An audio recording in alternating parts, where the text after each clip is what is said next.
विद्यालय वाले आए तो सनी मैम भैया आ गए हमारे पीछे। सनी अभी पता नहीं एक बार कॉल करके पूछ लो क्योंकि उनको आ जाना चाहिए था। नहीं आप यश को कॉल कर लो।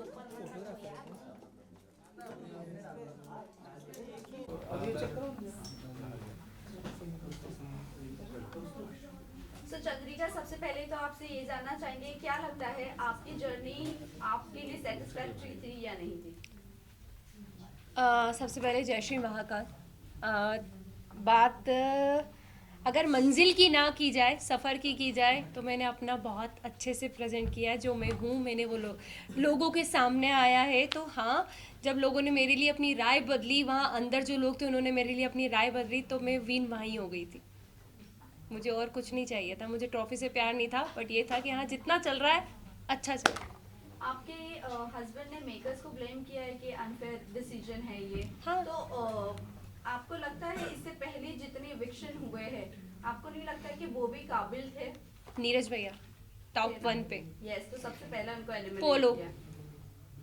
पायल चौथी में, हम्म, जो खेलने वाले थे, जो प्रेजेंट अच्छे से करने वाले थे सबको, मतलब जो एक स्ट्रांग बंदे थे। नीरज भैया के लिए तो मैं सीरियसली शॉक्ड हूँ। वो मैं उनको देखती थी तो मुझे लगता था कि भाई टॉप 1 में या टॉप 2 में तो जाना ही जाना है, तो वो पहले ही निकल गए थे। तो उसके बाद से मैं मेंटली प्रिपेयर थी कि अपना भी नंबर कभी भी लग सकता है। चंद्रिका, आपने गेम खेली, लेकिन आपको ऐसा नहीं लगता है कि मलिक फैमिली के अराउंड ही आपका गेम घूमता रहा, एंड अप इविक्ट होकर बाहर नहीं, निकल गई? मैं गेम खेलने पे एक पॉइंट कहना चाहूँगी। मैंने गेम खेली नहीं, मैं जो थी मैं वहाँ थी। मुझे एक घर मिला था, घर के अंदर 16 लोगों से मुझे डील करना था, 16 डिफरेंट माइंड के साथ मुझे डील करना था। रही बात मलिक फैमिली की, मैं जितना टाइम जिसको दे सकती थी मैंने हर एक इंसान को जानने के लिए टाइम दिया। अरमान भैया, कृतिका, पायल, शिवानी, लव, विशाल, हर एक इंसान को टाइम दिया। रणवीर भैया, इवन दीपक भैया, मुझे जितना जिसके साथ टाइम स्पेंड करना था, मैं बैठी हूँ, जिसको जितना जानना था मैंने जाना। चंद्रिका, कहीं ना कहीं आपने विशाल को बहुत ज़्यादा डोमिनेट किया शो में। वो हमें सामने एज अ ऑडियंस देखने को भी मिला। बहुत ज़्यादा आपने च्युइंगम की तरह उससे खींचा, जो कि कहीं ना कहीं वो गलत ही हमें दिखा। और जहाँ तक अरमान मलिक की बात करें, उन्होंने थप्पड़ के बाद उनका रिएक्शन आना बंद कर दिया, बट आप बार बार टोन कर रही थी विशाल को। अगर विशाल के बाहर के, अगर मुंबई के ऑडियंस देखी जाए, तो विशाल को कहीं ना कहीं सब जानते, एज अ मीडिया फ्रेंड हम भी जानते। आई थिंक वीडियो सभी के सामने बाहर आया था, ठीक है। हम 16 लोग जो एक घर के अंदर होते हैं, हमें नहीं पता बाहर क्या जा रहा है क्या नहीं जा रहा। हर वक्त हम किसी इंसान के साथ नहीं बैठे होते कि किसके साथ क्या है क्या नहीं है, ठीक है। मेरे विशाल पे, कैरेक्टर पे कोई उंगली उठाई नहीं। जब विशाल का एक वीडियो पायल ने कहा कि भैया इसने इसके लिए ये शब्द बोले, और लव जो 24 घंटे उसके साथ रहता है उसने उसको प्रूव किया कि हाँ भाई इसने बोला, तब मेरा रिएक्शन बाहर आया। सेकंड, जब कृतिका ने अपने छोटे कपड़े जितने थे वो वापस कर दिए कि भाई मैं नहीं पहन सकती, तब मुझे लगा कि यार क्यों किसी के लिए अपना आपको चेंज किया इस लड़की ने। वो खुल के जी भी नहीं पा रही, कपड़े भी नहीं पहन रही, हाँ ये गलत लगा। तीसरी बात, जब ये हमारा जब उनके मम्मी पापा आए और वो रोए, तो मुझे कहीं ना कहीं लगा कि यार गलत हुआ है।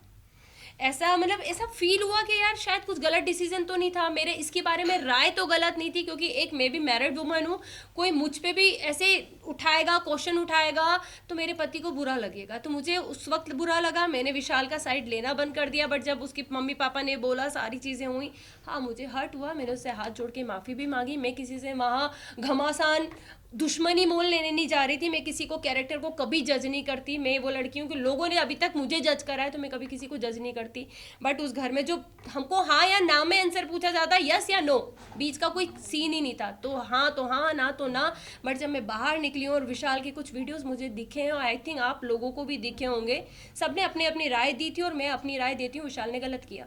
वेल, आप बोल रहे हो कि विशाल ने गलत किया, agree to you, but the thing is कि आपने शिवानी को जाकर कहा था, आपने शिवानी को बोलने की भी कोशिश की, आप उसके साथ सेफ कैसे फील कर सकती हो? आप सेफ फील वर्ड नहीं यूज किया मैंने। भी बोला, नहीं बोला था।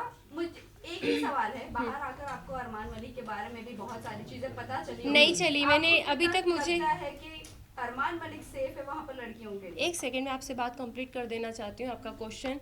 मैंने कभी शिवानी को विशाल के साथ उठना बैठने के लिए मना नहीं करा। मैंने अपनी एक राय रखी, क्योंकि जब वो सीन हुआ था उसके 2 दिन के बाद मैं उस जगह से हट चुकी थी। शिवानी बहुत अच्छे से, शिवानी हमसे कहा था दीदी आप हमारे साथ क्यों नहीं बैठते, तो मैंने 2 दिन के बाद शिवानी को ये जवाब दिया। शिवानी सिर्फ आपसे एक चीज़ पूछेंगे कि आप एक गाँव की लड़की हो, आप एक मतलब बहुत बड़ा मैटर था, हर चीज़ थी, एक किसी का सामने आया था, तो हमने बस उससे इतनी बात पूछी थी कि शिवानी आप वहाँ बैठ के कैसे हंस सकती हो, आप उस इंसान को गलत क्यों नहीं बोल रही हो, मुझे बस एक चीज़ बताओ।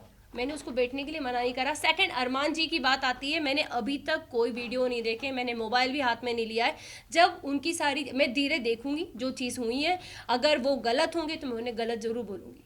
चंद्रिका, आपने रणवीर सर की बात करें तो उन्हें भी आपने बोला था कि विशाल और रणवीर जिस तरीके से लड़कियों को देखते हैं, छोटे कपड़े पहना, हम अनकंफर्टेबल हो जाते हैं। हमने एक क्लिप में सॉरी, देखा था। मैंने रणवीर का नाम यूज आज तक नहीं किया होगा। हमने देखा था के inside- बारे में भी जब उन्होंने Yeah. आपको मसाज ऑफर की थी, आपने Right. उनके बारे में भी अब कुछ अलग इमेज बनाई थी अपने आप हर दिमाग जगह में। जा हाँ। जाके चंद्रिका अपने बारे एक में क्वेश्चन करेंगे आप मुझसे, दोनों के मिक्स हो गए नहीं, क्वेश्चन नहीं, शायद। दोनों question का यही है कहने कि का आपने मतलब अभी एक ही कहा है। कि मैं किसी के बारे में कुछ Judgment नहीं देती, judgment right, नहीं देती। right. फिर उसी के verdict में जब आपने मसाज वाली बात आई थी, शायद मेरा कंधे पे एक नस चढ़ी थी, एक टास्क मिला था गुड्डी वाला, उसमें मैं फिसल गई थी, गिर गई थी, तो मेरे कंधे पे नस आई थी, और शायद सना सुल्तान ने उस वक्त मेरे हाथ की मसाज करी थी। सारी चीज़ें, मैं बाहर घूम रही थी क्योंकि मैं दर्द बहुत ज़्यादा हो रहा था, मैं किसी को बता नहीं पा रही थी। तब साई ने मुझे कहा चंद्रिका मैं तुम्हारे कंधे की मसाज कर देता हूँ।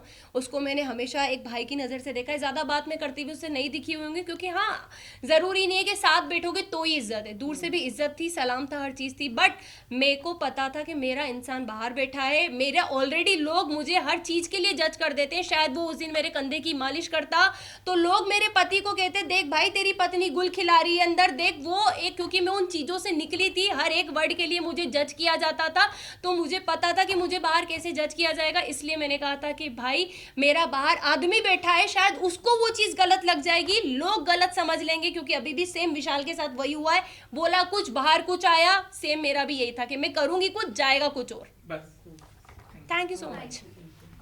चलो विजुअल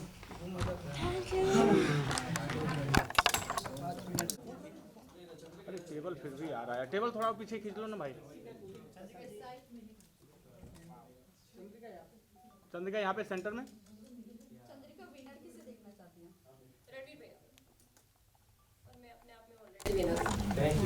थैंक यू। हाँ एक मिनट फुटेज होने दो। अरे कोई पूछो मत कुछ नहीं भाई। हाँ कुछ पूछेगा। कोई कुछ नहीं पूछेगा। हाँ